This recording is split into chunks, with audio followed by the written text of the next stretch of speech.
2-3 fights maybe in there. Get back in the winning streak and look for a title fight after that. And I'm told me the same thing. Mikey says, "Nah, I ain't gonna pick no easy opponents. I'm gonna go out there and challenge myself to a great challenge." At that time, we weren't thinking about Gervonta Davis, but he wanted the challenge. He wanted to move up in weight and challenge himself to a 4th division title.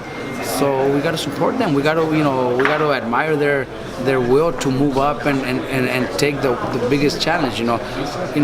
I think doing that, they got nothing to lose, and if they win, they make history. Abner Mares will be, if I'm not mistaken, the 3rd or 4th Mexican in history to do that. 4 divisions only, nobody else. How many Mexican champions have become title holders, but only 3 have been able to do 4 divisions. So that's something that Abner wants, and you got to admire their will, to challenge themselves to that. We know the fights are not easy. Why? And if he loses, then like you said, you could say, "Hey, I gave it a shot."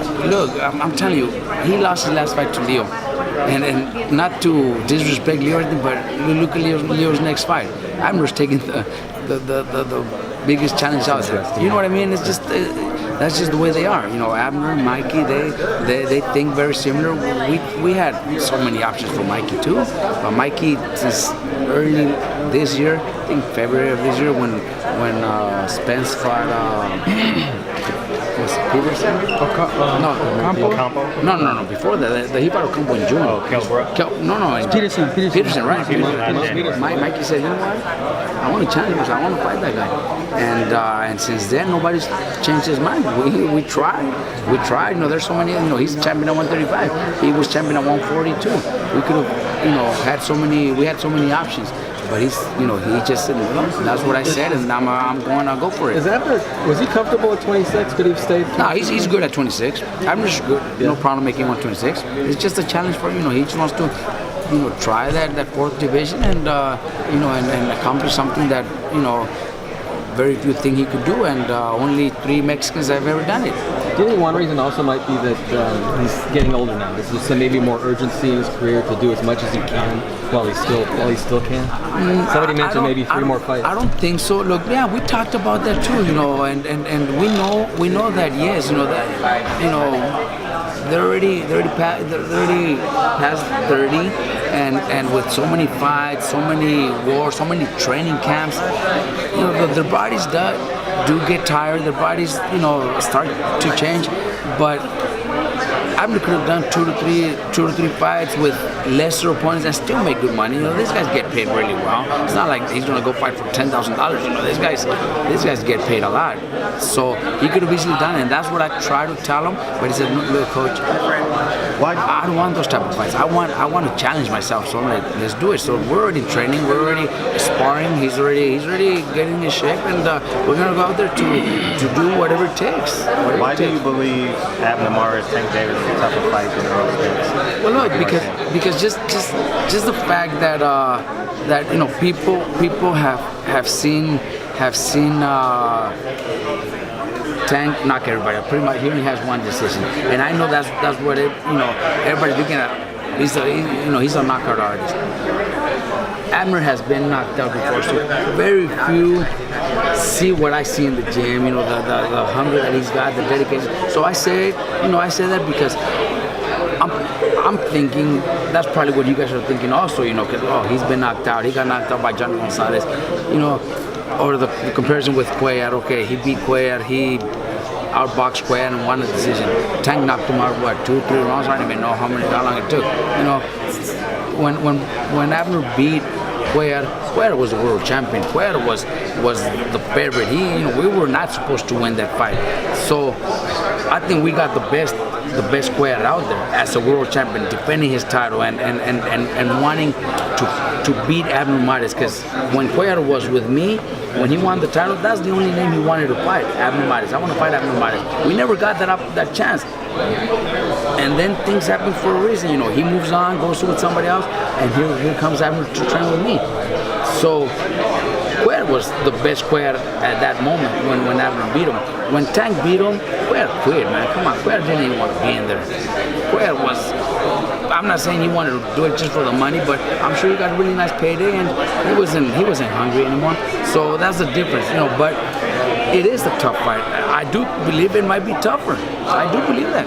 I think Mikey's just, look, Mikey's just very natural, and seeing him from the outside, we've always got this by everybody. You know, Mikey's very basic.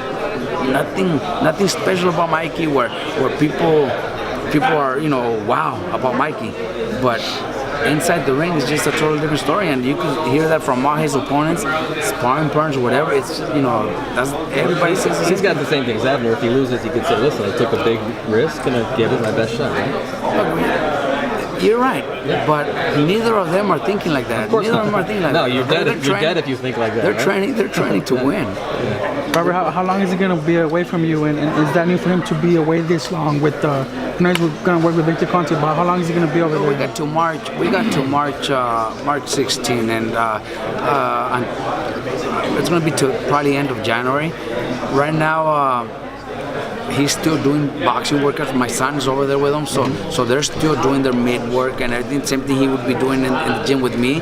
But you know, Mikey does need to get all these workouts to get his body to look like a welterweight. You know, it's going to be hard. He's going to have to work extra hard, but he's already doing it, and he's got somebody there that's pushing him, somebody that's forcing him to do it. Over here, you know, he doesn't do sit-ups, so you know, we get him to do the sparring. He spars. He loves to spar. He spars a lot. He runs hard, but when it comes to physically workouts, he just gets away with it.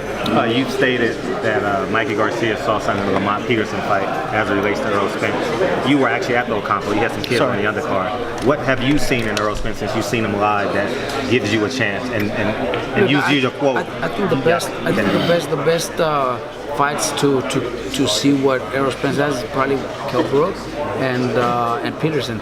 Ocampo, you know, what was it? Listen around, you know, so there's not much you can see there, you know. The only thing there, he's got power. But was Ocampo even supposed to be there with him, you know? So those fights we don't even consider. The Peterson fight, that's when Mikey was watching the fight. We were actually watching him in my house, and Mike says, that's the one, when I move up to welterweight, that's why I want to fight. It's from watching that fight? From watching that fight. Robert, did he say what he saw? I'm sorry. Go ahead. Yes, told us. Okay. All right, you don't even know. Robert, some people are kind of like, why didn't he take like 2 fights at 147 against not lesser fighters, but fighters that aren't that dangerous, just to kind of be really, really, really ready? Did you guys contemplate that, or was this just something out of the blue where he said, you know what, I'm just there to be great here? And we would have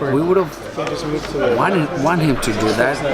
That was what myself, my dad were trying to convince him to do, but he chose. We couldn't change his mind. You know, he wants to challenge himself to fight in the best welterweight out there. Will you pull a Kell Brook and throw in the towel? That's what everyone's concerned about. Because 9 out of 10 media, they're not going to tell you to your face, but the majority of media and fans are picking Errol Spence to win this fight. Yeah, of course. You know, we're not even thinking about that. But you know, I am a experienced boxing trainer, and I've done it before. I think if with any of my fighters, not just Mikey because he's my brother, but any of my fighters, if I see that one of my fighters is getting hurt and he's not, and there's no chance of him winning the fight, then of course I'm gonna stop my fight. I've done it before. You know, it's not something new. Any experienced trainer should do stuff like that for his fighter. You know, I'm not trying to say that's what we're looking at. You know, that's the plan for Mikey's fights. We're planning on winning, and that's one thing we're training for. We're training to win. But any of my fighters gets hurt and has no chance, then of course I'm gonna stop the fight. I also noticed I booked all my plane tickets over the holidays, and I realized you're in like 3 of my main events. Can you speak to the work ethic that you have to put in? You got Abner Mares, you got Josecito. I'll be in New York, and I'll be in Dallas for Errol Look, Spence, Mikey Garcia? Speak about that. I have Josecito fighting January 26th, and then I have Abner February 9th. February 10th, I have Jose Ramirez. Jose Ramirez fighting, defending his title. Then I have Licona fighting, I think, February 16th, and then Mikey March 16th. You know, I have a solid team, man. You know, my dad is always part of the team, and that makes a big difference because all the fighters, they're all young, and they look up to my dad. And if my dad's there in the gym, they respect that they have somebody that knows his boxing. And I'm there mostly every day too. You know, we got up at 8 in the morning to do a workout. I just got back. I'm here right now, and I already did a workout with Jose Ramirez. You know, I didn't tell Jose you're gonna train on your own. So you know, my dad or my sons, I was still there in the morning to train him. So I'm there almost every